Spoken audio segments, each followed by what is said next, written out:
ఈ రోజు ప్రభుత్వం నిరుద్యోగ భృతి ఇస్తామని చెప్పింది, నిరుద్యోగులను ఆదుకుంటామని చెప్పింది. నిరుద్యోగులకు ఏం జరిగినా అది మా ఇంట్లో బాధపడుతాం అనేటువంటి విధంగా రేవంత్ రెడ్డి ప్రభుత్వం మాట్లాడింది. మరి రేవంత్ రెడ్డి ప్రభుత్వం గత ప్రభుత్వంలో నిరుద్యోగ సమస్య మీద పోరాటం చేసినటువంటి రేవంత్ రెడ్డి ఈరోజు నీ ప్రభుత్వం వచ్చిన తర్వాత కూడా నువ్వు నిరుద్యోగులకు న్యాయం చేయకపోతే ఏంటిదని కూడా ఈ సందర్భంగా అడుగుతున్నా. ఈరోజు ఈ ప్రభుత్వం వచ్చిన తర్వాత కూడా నిరుద్యోగులు ఆత్మహత్యలు చేసుకున్నారు. నిన్ననే ఒక కరీంనగర్ బిడ్డ ఆత్మహత్య చేసుకున్నటువంటి సంఘటన. అంతకుముందు హన్మకొండలో ఒక నిరుద్యోగి ఆత్మహత్య చేసుకున్నాడు.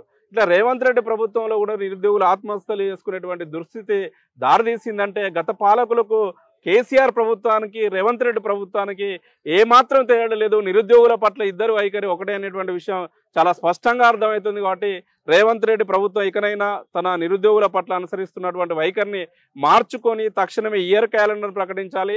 అదేవిధంగా తెలంగాణ రాష్ట్రంలో ఉన్నటువంటి 3 లక్షల పైన ఖాళీగా ఉన్నటువంటి ఉద్యోగాలకు తక్షణమే నోటిఫికేషన్ విడుదల చేయాలని కూడా ఈ సందర్భంగా డిమాండ్ చేస్తున్నాం. అదేవిధంగా ఈరోజు వన్ టైం రిజిస్ట్రేషన్ చేసుకున్నటువంటి వేలాది మంది విద్యార్థులు, లక్షలాది మంది, సుమారుగా తెలంగాణలో వన్ టైం రిజిస్ట్రేషన్ చేసుకున్నటువంటి వారు 40 లక్షల మంది నిరుద్యోగులు ఉన్నారు. వాళ్ళకు ప్రత్యామ్నాయ మార్గాల్లో కూడా ఉద్యోగ ఉపాధి అవకాశాలు కల్పించాల్సినటువంటి బాధ్యత రేవంత్ రెడ్డి ప్రభుత్వం మీద ఉంది. కాబట్టి ప్రత్యామ్నాయ మార్గాల్లో మన తెలంగాణ రాష్ట్రం వారికి ఇక్కడ ఉన్నటువంటి స్థానికతను ఆధారం చేసుకొని ఉద్యోగ ఉపాధి అవకాశాలు పెద్దపీట వేయాలని కూడా ఈ సందర్భంగా డిమాండ్ చేస్తున్నాం.